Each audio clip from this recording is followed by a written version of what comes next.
वेदानाम् अर्थसंघानां रसानां छन्दसामपि मंगलानां च कर्तारौ वंदे वाणी विनायकौ आपदामपहर्तारं दातारं सर्वसंपदां लोकाभिरामं श्रीरामं भूयो भूयो नमाम्यहम्। अतुलितबलधामं स्वर्णशैलावदेहं धनुजवनकृशानुं ज्ञानिनाम् अग्रगण्यं सकलगुणनिधानं वानराणामधीशं रघुपतिप्रियभक्तं वातजातं नमामि। कल के प्रवचन के पश्चात एक श्रोता का एक मैसेज मुझे आया, जिसमें उसने पूछा कि कल की पंक्ति में दिक्पाल शब्द आता है, जम कुबेर दिक्पाल जहां ते कवि कोविद कही सके कहां ते। यह दिक्पाल क्या है? प्रवाह में रह गया था। हम लोगों को जानना चाहिए कि हमारी परंपरा में 4 दिशाएं नहीं 10 दिशाएं मानी गई हैं। पूर्व है, दक्षिण है, पश्चिम है और उत्तर है। इनके साथ साथ आग्नेय है, नैऋत्य है, वायव्य है, ईशान्य है, ऊर्ध्व है, अधः है। ये 10 दिशाएं हैं। इन सभी दिशाओं के एक एक पालक देवता माने गए हैं, उनको दिक्पाल कहते हैं। हमारी परंपरा के अनुसार ये दिक्पाल इस प्रकार के हैं। पूर्व दिशा के दिक्पाल इंद्र है, आग्नेय के अग्नि है, दक्षिण के यम है, नैऋत्य के निरृत है, पश्चिम के वरुण है, वायव्य के वायु है, उत्तर के कुबेर है, ईशान्य के शिव है, अंतरिक्ष यानी ऊर्ध्व के ब्रह्मा है और अधः यानी पाताल के शेषनाग है। हनुमान जी की कीर्ति का गान संसार के सभी देवी देवता करते हैं। ये दिक्पाल तो देवी देवताओं से भी सामान्य होते हैं। ये सभी के सभी हनुमान जी की महिमा का गान करते हैं, ऐसा स्वयं गोस्वामी जी ने कहा। सभी इस बात को जानते हैं। हनुमान जी की कीर्ति सर्वत्र फैली हुई है। आगे गोस्वामी जी महाराज वर्णन करते हैं, तुम उपकार सुग्रीव ही कीन्हा, राम मिलाई राजपद दीन्हा, तुमरो मंत्र विभीषण माना, लंकेश्वर भय सब जग जाना, युग सहस्त्र योजन पर भानु, लील्योता ही मधुर फल जानू, प्रभु मुद्रिका मेरी मुख माही, जलदि लांग गए अचर जनाही, दुर्गम काज जगत के जेते, सुगम अनुग्रह तुम्हारे तेते। यह सारी हनुमान जी की महिमा है। सबसे पहला नाम गोस्वामी जी महाराज सुग्रीव का लेते हैं। स्वाभाविक भी है, हनुमान जी सुग्रीव के नित्य साथी रहे हैं। वाली और सुग्रीव, इन दोनों भाइयों में वाली का बल अप्रतिहत है। सारे संसार को भयभीत करने वाला रावण वाली से भयभीत रहता है। अपनी कांख में रावण को दबा करके सच चलता है वाली, रावण को बंदी बना करके रखते हैं। और इसी का परिणाम, चाहे रावण ने अपने हस्तकों को दक्षिण से जनस्थान यानी महाराष्ट्र तक भेजा, सिद्धाश्रम के समीप, उत्तर प्रदेश तक भेजा, लेकिन समीपस्थ किष्किंधा की ओर कभी रावण ने देखा नहीं। ये वाली का प्रभाव है। इतने प्रभावी है वाली। सुग्रीव वाली के छोटे भाई हैं, उनके लिए एकनिष्ठ भी रहे,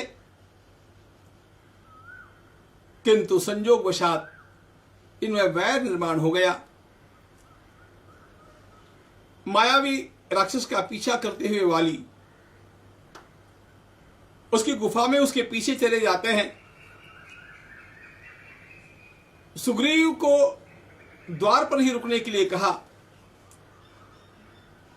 सुग्रीव ने प्रतीक्षा की। कुछ दिनों के पश्चात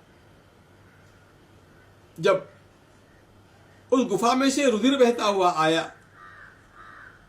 तो सुग्रीव ने कल्पना यह की कि पता नहीं मायावी के कितने साथी और भीतर रहे होंगे, भैया का ही कुछ तो भी हो गया होगा। ऐसे सोच करके सुग्रीव डर के मारे उस गुफा के मुख पर एक शिलाखंड रख देते हैं और स्वयं किष्किंधा चले आते हैं। सुग्रीव को इस बात का पता है कि इस प्रकार की शिला को दूर करना वाली के लिए कोई बड़ी बात नहीं है। सुग्रीव के मन में बाली की मृत्यु हो गई है इस प्रकार की आशंका है, लेकिन निश्चित पता नहीं है। बहुत दिनों तक प्रतीक्षा करने के पश्चात भी जब वाली लौट करके नहीं आते हैं तो मंत्रियों के आग्रह के कारण सुग्रीव किष्किंधा का सिंहासन स्वीकार कर लेते हैं, यह सोच करके कि भैया लौट करके आ गए तो सिंहासन उनको पुनः समर्पित कर दिया जाएगा। लेकिन अहंकारी वाली ने, अत्यंत क्रोधी वाली ने लौटने के पश्चात बिना विचारे सुग्रीव को दंडित करना चाहा। केवल मारपीट से नहीं, उसको मार ही डालना चाहता है। जैसे तैसे छूट करके सुग्रीव वहां से भागे। ऋषमुख पर्वत का आश्रय वो ले सके, इसका कारण यह था कि मतंग मुनि के शाप के कारण वाली यहां पर आ नहीं सकता था। अब इस सारे घमासान में सुग्रीव का परिवार वहीं पर छूट गया। सुग्रीव की पत्नी को वाली ने हथिया लिया, उसकी संपत्ति को जब्त कर लिया। सब कुछ खोया हुआ सुग्रीव केवल अपने प्राण के भय से ऋषमुख पर्वत के ऊपर है। लेकिन ऐसी बेला में भी जो 5 वानर वहां पर सुग्रीव के पीछे पीछे उसके साथ दौड़ते आकर के पहुंच गए, उनमें एक महान रत्नश्री हनुमान जी महाराज है।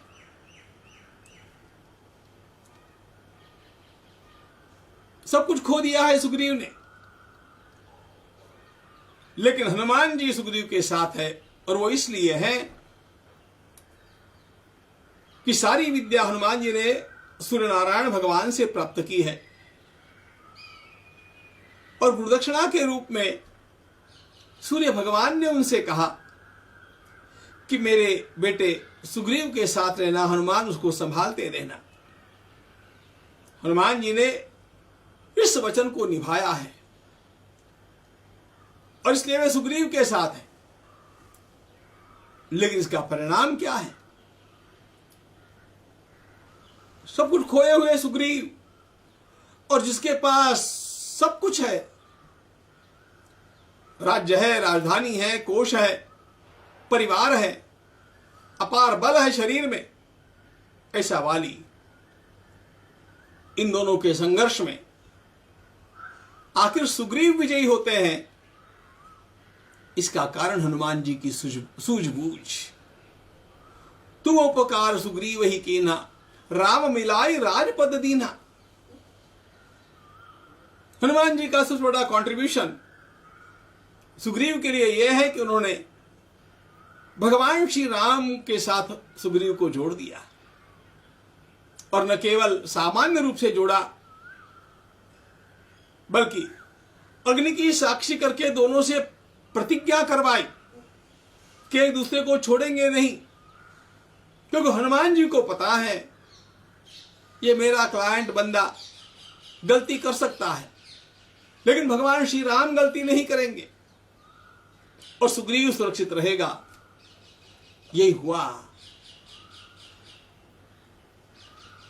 जाते जाते एक बात बता दूं मित्रों,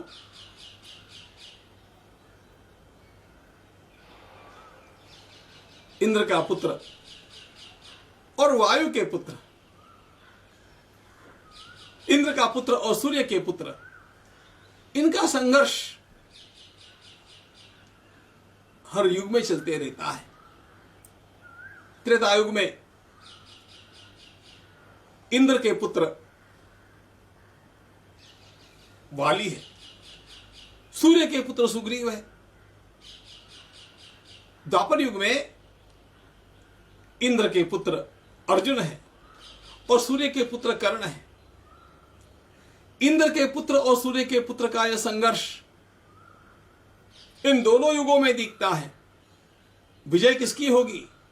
सिद्धांत यह कहता है चाहे इंद्र का पुत्र हो चाहे सूर्य का पुत्र हो, विजय तो उसकी होनी है जिसके पक्ष में वायु के पुत्र श्री हनुमान जी महाराज है।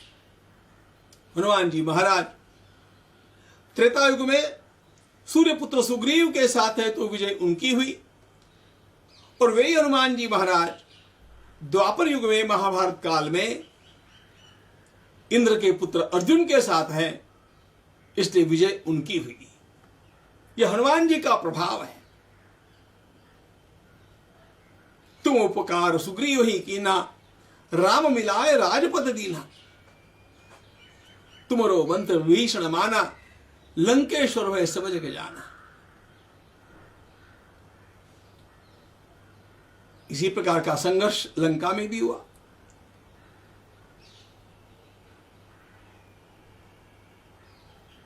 हनुमान जी का मिलना रावण के कनिष्ठ भ्राता विभीषण के साथ होता है। हनुमान जी ने पूरी लंका में एक बात भाप ली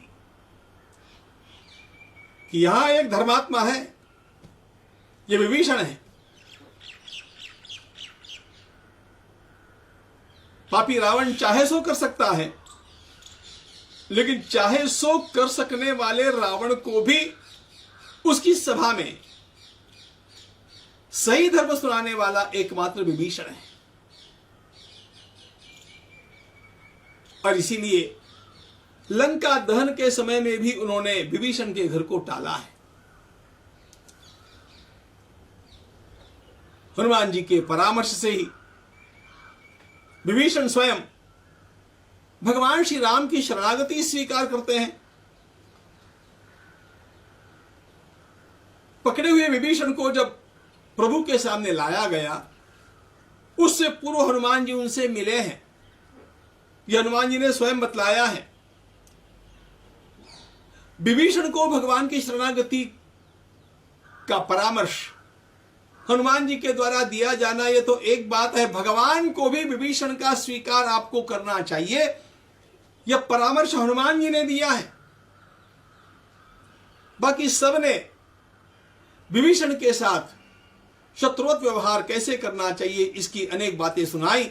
एकमात्र हनुमान जी है जिन्होंने अपना मत खुले आम दे दिया। एतावत्तु पुरस्कृत्य कर्तव्यस्तस्य संग्रहः, मैं विभीषण से मिलकर के आया हूं। उसका मन निश्चंक है, वो धर्मात्मा है।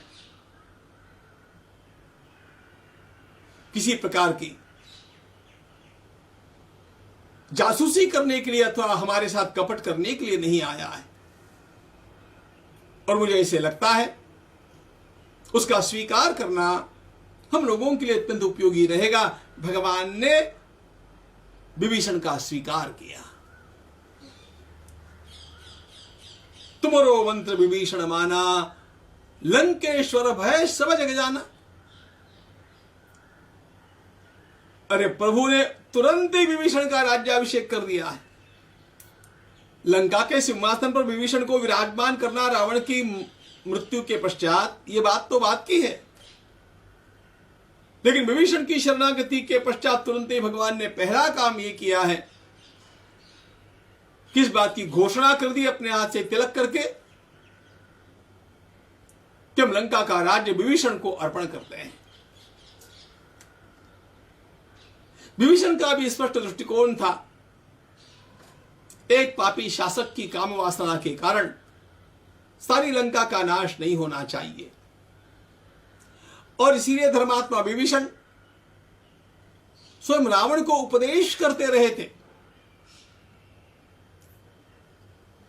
विभीषण ने दगा नहीं किया है। उपदेश न सुनते हुए रावण ने अपमानित करके विभीषण को वहां से जब निकाल दिया तो विभीषण वहां से चले हैं। इसको ध्यान में लेना चाहिए। यह हनुमान जी की सूझबूझ है। लंका का राज विभीषण को प्राप्त हुआ। लंकेश्वर भय सब जग जाना। जिसके साथ हनुमान जी होंगे उसे विजय प्राप्त होगी। जिसके साथ हनुमान जी होंगे वे सफल होकर के रहेंगे। यही तो इतिहास है। युग सहस्त्र योजन पर भानु, लील्योता ही मधुर फल जानू।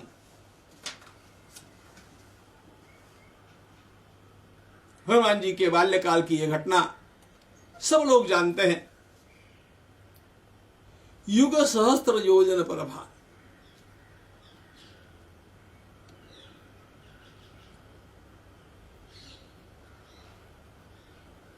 इसका अर्थ करते समय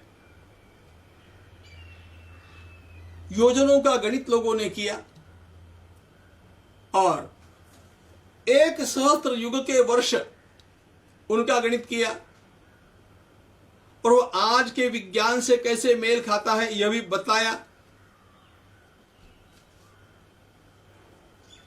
और इससे प्रमाणित यह करना चाहा कि हमारा प्राचीन काल का भारतीय ज्योतिष विज्ञान कितना परिपूर्ण था। इन सब बातों में मेरी आस्था है।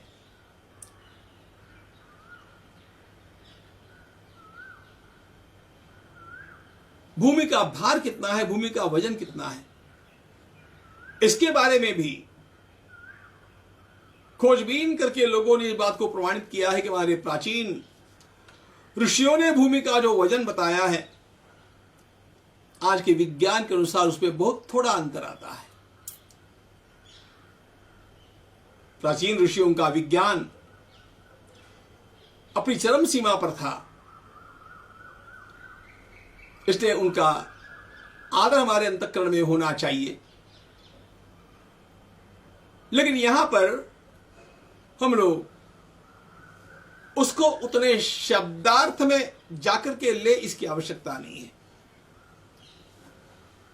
हम सहस्त्र शब्द का प्रयोग असंख्य वाचक के लिए भी करते हैं, बहुत अथवा बहुवाचक के लिए 100 शब्द का प्रयोग कर देते हैं। अरे मैंने तुम्हें 100 बार कहा, इसका अर्थ मैंने 100 बार गिन करके कहा, ऐसा नहीं होता है। अनेक बार कहा मेरे 1000 काम पड़े हैं, इसका अर्थ 1000 काम होते हैं ऐसा नहीं है। बहुत सारे हैं, असंख्य है, इतना अर्थ होता है। भाषा की इस शैली को जानना चाहिए और उसी दृष्टि से हम लोगों को इतना तो भी कम से कम ध्यान में ले ही लेना चाहिए। विशेषज्ञों की और वैज्ञानिकों की खोज अपने स्थान पर सही होगी, लेकिन भाषा की दृष्टि से ऐसे शब्दों का प्रयोग अत्यंत बड़ी संख्या बतलाने के लिए होता है। यह वैदिक परंपरा है। सहस्रशीर्षा पुरुषा सहस्राक्षर सहस्त्रपात, ऐसा जो वर्णन भगवान का पुरुष सूक्त में आता है, वहां सहस्त्र शब्द का अर्थ ही असंख्यवाची ऐसा किया है। तो कितने दूर है सूर्य भगवान। नन्हे से हनुमान को उदीयमान सूर्यबिंब को देख करके ऐसे लगा कि ये लाल लाल कोई फल है जिसको खाया जा सकता है, और कूद चले हनुमान जी ने उस अपने शैशवावस्था में ही वहीं से उड़ान भरी। युग सहस्त्र योजन पर भानु, लील्योता ही मधुर फल जान। यह स्वादिष्ट मीठा फल होगा, ऐसे सोच करके हनुमान जी महाराज उड़ान भरते हुए चले हैं। सूर्य भगवान को उन्होंने निगल लिया, ऐसा वर्णन कहीं प्राप्त नहीं होता। लेकिन एक छोटा बच्चा जब सूर्य भगवान को निगलने की आकांक्षा लेकर के उड़ान भरता है तो वो निगल लेने जैसा ही मानिए। वर्णन तो ऐसा आता है कि उस बाल कपि के उस साहस को देख करके सूर्य भगवान का वात्सल्य जागृत हो गया और उन्होंने अपनी किरणों को जो तीव्र है उनको मंद कर लिया ताकि उस बाल कपि का दाह न हो। सूर्य के किरणों के दाह से ही तो जटायु के भाई संपाति पंखों के जल जाने के कारण नीचे गिर पड़े थे। यह कथा रामायण में आती है। लेकिन वे सूर्य वात्सल्य के कारण उस बाल कपि के लिए सौम्य हो गए।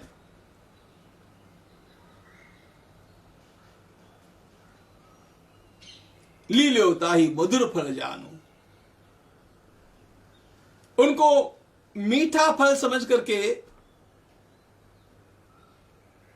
निगलने के लिए, खाने के लिए शैशवावस्था में यह बाल कपि वहां उड़ान भरता हुआ जा रहा है। यही बात कितनी अद्भुत बात है। यह हनुमान जी का स्वयंभू प्रभाव है, स्वभाव है, यह ऊर्मी है। और वे श्री हनुमान जी महाराज जब भगवती जानकी के अन्वेषण के लिए चलते हैं तो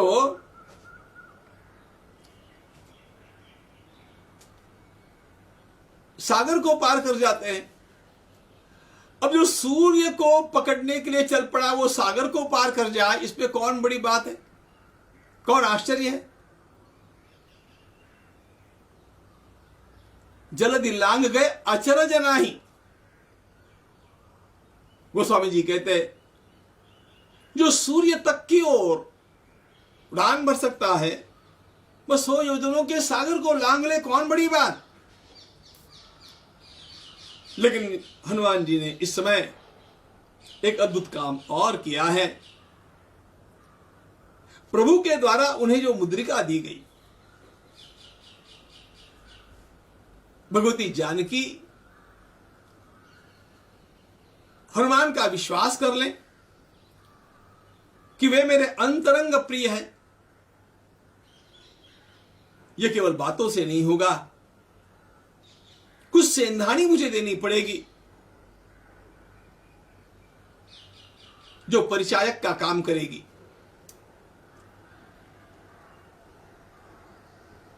प्रभु ने स्वयं रामनामांकित मुद्रा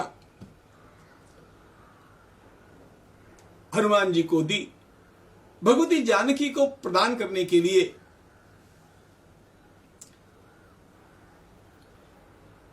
प्रभु ने मुद्रिका प्रदान की, यह बात तो रामायण में है। हनुमान जी ने उसे कहाँ रखा,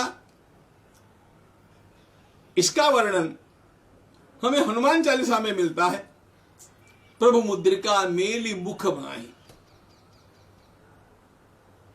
और वैसे भी हनुमान जी रखते तो कहां रखते, उनके कोई जेब वेब थी कि नहीं पता नहीं।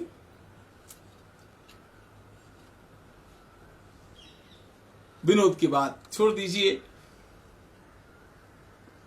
हनुमान जी ने जैसे उस मुद्रिका को देखा, अपने मुख में उसको विराजमान कर दिया। क्यों?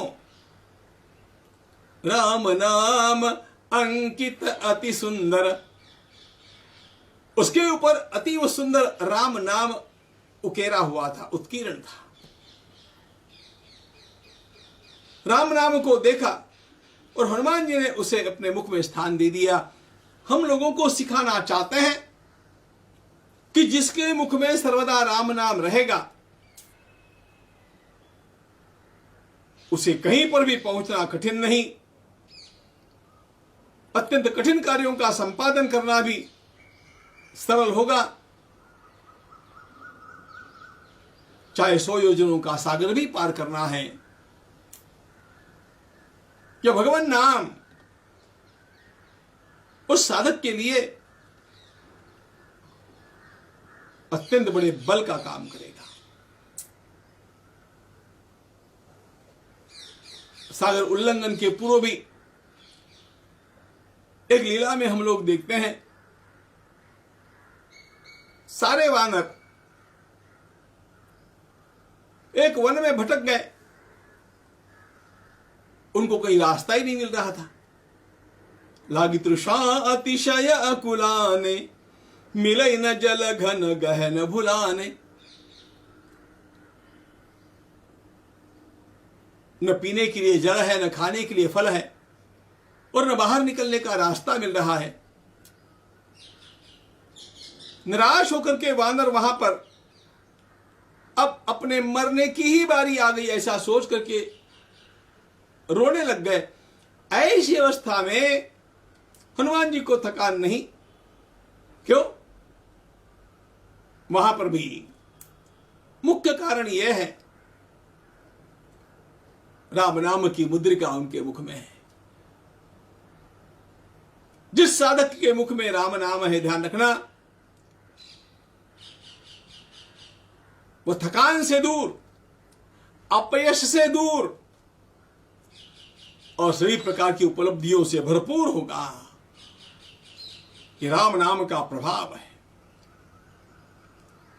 अंतरंग में श्री राम नाम कैसा रस प्रदान करता है। कबीरदास जी ने सुंदर वर्णन किया, रस गगन गुफा से अजर झरे।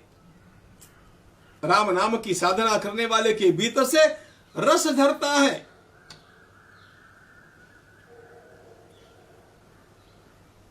गोस्वामी जी महाराज ने सदैव शब्दों में धन्यास्ते कृतन पिबंति सततम, ये राम नामामृतम, राम नाम का यह अमृत पान करने वाले लोग धन्य है।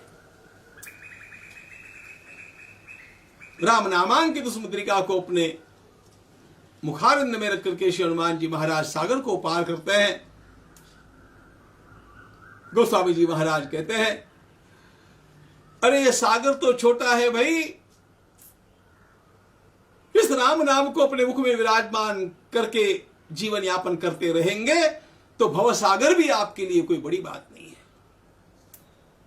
जलधि लांघ गए अचरज नाही, दुर्गम काज जगत के जेते, सुगम अनुग्रह तुम्हारे देते। इतना ही क्या, इस संसार का कोई भी कठिन से कठिन काम होगा, ध्यान रखना हनुमान जी की आराधना से वह काम सफल होता है, परिपूर्ण होता है। व्यक्ति यशस्वी होकर के रहता है,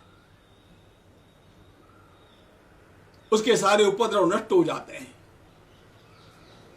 सर्वत्र विजयी भवे, यह हनुमान जी की आराधना की फलश्रुति है। हनुमान जी विजय की देवता है।